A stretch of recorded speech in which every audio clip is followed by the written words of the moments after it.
Assalamualaikum warahmatullahi wabarakatuh. Salam dan bahagia.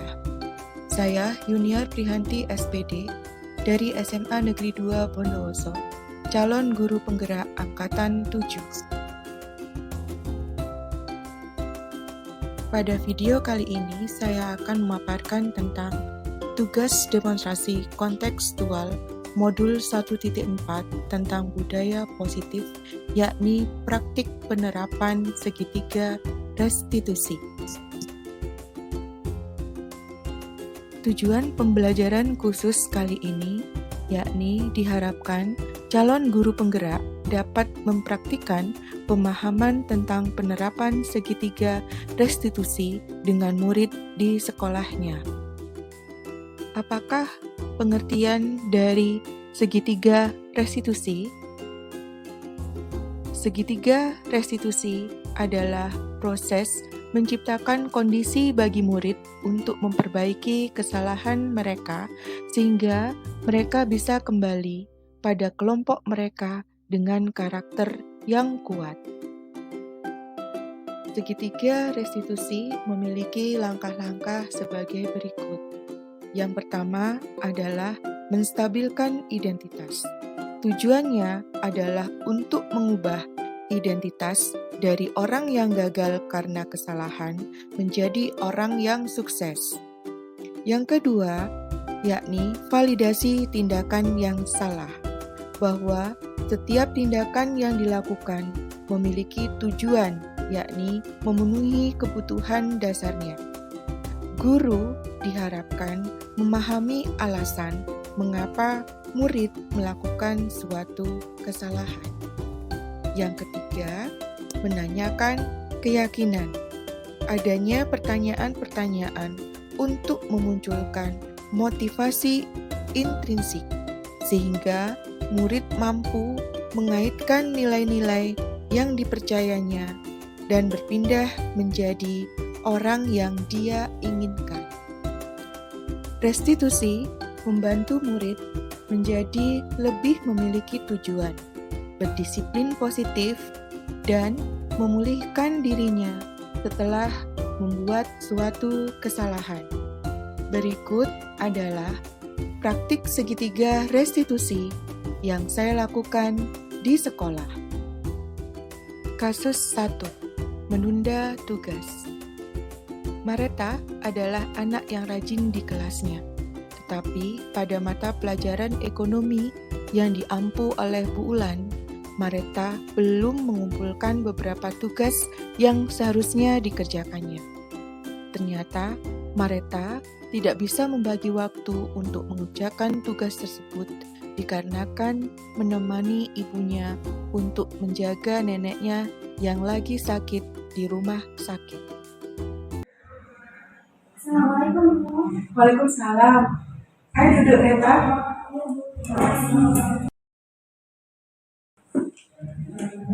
Apakah Reta tahu Bu Yun panggil? Iya, Bu, saya tahu.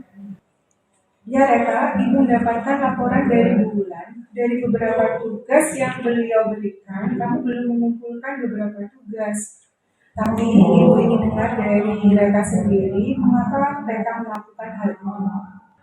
Iya, Bu, saya minta maaf ada beberapa tugas yang belum saya selesaikan. Mungkin sekitar 3 tugas yang belum saya kerjakan, Bu. Karena saya setiap malam selalu menemani ibu saya di rumah sakit. Kebetulan nenek saya diurnama di rumah sakit, Bu. Maafkan atas kesalahan saya, Bu. Ya Allah, maafkan Ibu yang tidak tahu keadaanmu. Memang hal ini berat untukmu, untuk bisa membagi waktu antara menemani Ibu dan belajar, dan mengerjakan tugas-tugasmu. Iya, Bu, maafkan saya, Bu. Tidak apa-apa, Reta. Ibu bertanya, apa yang akan kamu lakukan untuk menyelesaikan masalah ini? Saya akan menemui Bu Ulan dan meminta maaf, Bu. Saya akan meminta waktu agar dapat menyelesaikan tugas-tugas tersebut. Baiklah, Reta. Tentunya kamu masih ingat tentang keyakinan di kelas kita yang kita buat bersama. Iya, Bu, saya ingat sekali. Sebagai siswa, sebaiknya saya tidak menunda pekerjaan atau tugas yang menjadi kewajiban saya. Dan pastinya ada konsekuensi yang saya harus terima dalam hal tersebut, Bu. Oke, Reta, tetap semangat ya, kerjakan yang seharusnya kamu lakukan.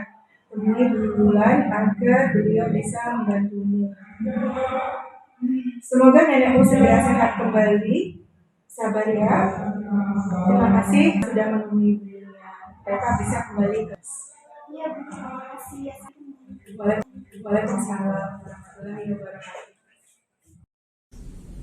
Perasaan saya ketika saya melakukan kasus di sekolah yaitu menunda tugas, saya selalu berpikir bahwa perilaku tersebut dapat berpengaruh terhadap nilai rapor dan masa depan saya. Dan tentunya saya akan merasa menyesal dari perilaku tersebut. Saya sangat berterima kasih kepada Bapak Ibu guru yang telah menasihati. Dari hal itu, saya sadar bahwa saya harus bisa memanajemen waktu dengan baik antara pekerjaan di rumah dan pekerjaan di sekolah. Kasus 2. Membolos saat pelajaran. Alvira termasuk anak yang rajin, tidak pernah membolos dan aktif di gugus depan. Pada hari Kamis, di jam pelajaran olahraga, Alvira membolos dan terlihat di CCTV sekolah, keluar dari lingkungan sekolah. Assalamualaikum Ibu. Waalaikumsalam. Hai Vira, ayo duduk. Silakan. Terima kasih. Apakah Vira tahu Ibu panggil hari ini? Sepertinya tahu Bu, pasti tentang kejadian kemarin pada saat jam olahraga ya. Ternyata Vira sudah tahu. Baiklah Vir, Bu Yun mendapatkan laporan dari guru piket tentang hal itu. Tapi Ibu ingin mendengar dari Vira sendiri. Coba ceritakan mengapa Vira melakukan hal itu. Jadi waktu itu kan hari Kamis, terus pelajarannya tuh kurang menyenangkan aja. Jadi tiba-tiba ada kepikiran buat ngelakuin hal itu. Terus sampai keluar gerbang pun masih aman-aman aja. Tiba-tiba rencananya tidak sesuai sama ekspektasi. Wali kelas tiba-tiba nelpon kalau disuruh ke sekolah dan ternyata ketahuan lewat CCTV sekolah. Oke Vira, terima kasih sudah bercerita jujur. Pasti ada sensasi tersendiri ya melakukan bolos di waktu pelajaran. Maafkan saya, Bu. Santai saja Fir, tidak ada manusia yang luput dari sana. Ibu juga pernah melakukan hal itu, tetapi Ibu tahu bahwa hal itu salah. Maafkan saya, Bu. Baik Vira, tentu kamu masih ingat tentang keyakinan kelas kita ya. Apa yang akan kamu lakukan untuk menyelesaikan masalah ini? Saya akan melaksanakan semua konsekuensi yang ada, Bu, sesuai dengan keyakinan kelas kita. Salah satunya adalah tidak membolos saat jam pelajaran. Bila melakukannya, maka konsekuensinya adalah meminta maaf kepada guru mata pelajaran yang ditinggalkan, membuat pernyataan tertulis yang diketahui oleh orang tua, dan membuat resume materi untuk pelajaran yang ditinggalkan hari itu. Oke Vira, lakukan apa yang menjadi keyakinan kelas kita. Ibu yakin kamu akan mendapatkan pelajaran dari peristiwa ini. Dan Ibu harap kamu tidak membolos lagi pada saat jam pelajaran. Siap, Bu, saya akan melaksanakan semua keyakinan kelas kita. Oke, silakan kembalikan ke kelas. Siap, terima kasih, Bu. Sama-sama.